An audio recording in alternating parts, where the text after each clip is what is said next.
Et salut à tous, c'est Captain et je vous retrouve pour la critique de l'épisode 3 de The Flash qui s'appelle Things You Can Outrun, donc les choses que vous ne pouvez pas comment dire, dépasser.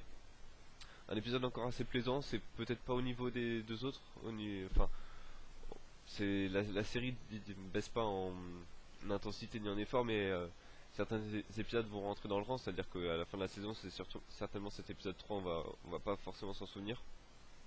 Il se passe pas de choses très intéressantes si ce n'est que, enfin si, parce que l'univers continue à se développer, ça c'est assez intéressant de voir que par exemple on a la prison de Star Labs qui est mise en place, donc avec tous les super humains qui vont être enfermés dedans.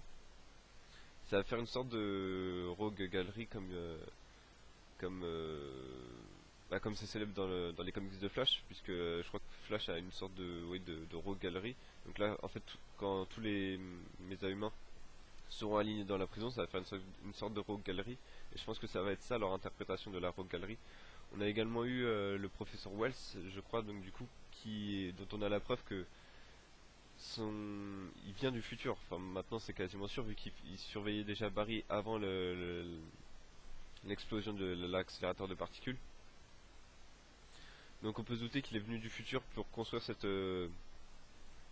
cette machine et du coup donner les pouvoirs à Barry. Et la question c'est maintenant c'est pourquoi a-t-il fait ça, puisqu'il a pas l'air d'avoir de super pouvoirs. Donc est-ce qu'il vient du futur qui a un flash maléfique ou un reverse flash, et du coup il fait tout pour il a tout fait pour aller dans le passé pour créer un flash qui du coup ça expliquerait pourquoi il essaie de le maintenir en sécurité.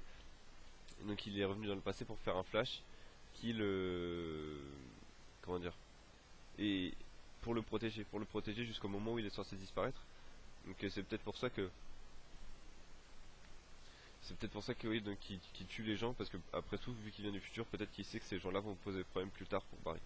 C'est l'hypothèse que j'ai pour l'instant, parce que je le vois pas forcément maléfique. Moi je le vois pas quelqu'un qui va tuer Flash en 2025. Je vois pas l'intérêt d'aller dans le passé créer un mec pour le tuer, à moins de lui prendre ses pouvoirs, mais dans ce cas là il les aurait dans le passé aussi. Donc c'est bizarre. Ce personnage a beaucoup de choses à dévoiler. On a également eu l'apparition de Robbie Amell, donc qui joue le rôle de Ronnie, je crois, qui est qui était un des ingénieurs de l'accélérateur de particules. Je sais que dans les news flash avant que la série commence, il avait été casté comme l'une des moitiés de Firestorm, donc ça va être l'autre moitié.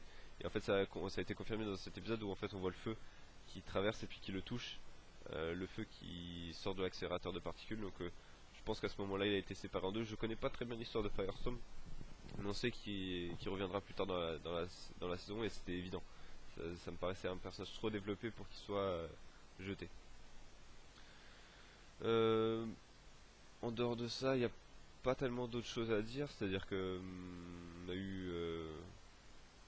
eu enfin, l'histoire romantique de Iris qui prend un nouveau tournant vu qu'ils viennent de dévoiler au père que tout aille bien, enfin qu'ils étaient ensemble. C'est pas très intéressant ça. Donc il n'y a pas à s'attarder dessus. Si, il y a quelque chose, c'est que le chef détective a trouvé une nouvelle preuve pour innocenter le père de Barry. Donc va falloir attendre de voir ça. À mon avis, ça sera mi-saison, voire peut-être un tout petit peu avant. C'est ça qui lancera peut-être la mi-saison. Hmm, pas grand chose à dire sur cet épisode. Il est, enfin, c'est une série que j'ai toujours plaisir à regarder de plus en plus. C'est-à-dire que si la série continue comme ça, à ne pas forcer ses moments dramatiques, c'est-à-dire qu'il peut avoir des moments dramatiques, mais la série a un ton plus ou moins léger et plus ou moins mystérieux avec ce personnage du professeur Wells. Donc c'est sur ça qu'ils doivent jouer, et pour l'instant ils jouent très bien dessus. Et ça me plaît de voir que l'accent en plus s'était mis sur l'aspect légèreté, l'aspect peut-être un peu mystérieux, un peu futuriste, un peu super humain de la série, plutôt que la série dramatique, romantique, etc. qu'elle pourrait devenir. Et que pour l'instant elle ne devient pas. Donc si la série continue à se baser sur ça, sur ses points forts et sur cet axe directeur, bah il y aura que du bon. Donc cet épisode je vais lui mettre un 6,5/10, parce que c'est pas l'épisode dont on va forcément se souvenir dans cette saison, mais c'est un épisode qui fait le boulot, c'est-à-dire qui a introduit encore plus l'univers de Flash avec donc la prison Star Labs. l'introduction de Firestorm, ce professeur Wells dont on ne sait toujours rien, quasiment. Le mystère s'épaissit de plus en plus. Et voilà, c'est à peu près tout ce que je voulais dire. Franchement, c'est une série encore une fois qui m'impressionne de plus en plus parce que elle est juste, elle est pas forcée. Et franchement, ça c'est assez sympa de voir que les acteurs en font pas des caisses quoi, des tonnes et des tonnes, qui se forcent pas à pleurer, qui se forcent pas. Et il y a un truc sympa aussi, enfin ça va être la dernière chose que j'ai remarqué dans l'épisode, mais c'est Barry, il aime vraiment ses pouvoirs, et il pense vraiment que ça va lui faciliter la vie. Et c'est ça, un super héros. Ça devrait être ça, ça devrait être un mec qui, lorsqu'il découvre ses pouvoirs, se rend compte qu'il peut faire plein de choses avec, et pas se dire oh là là, il faut que je protège mes proches, etc.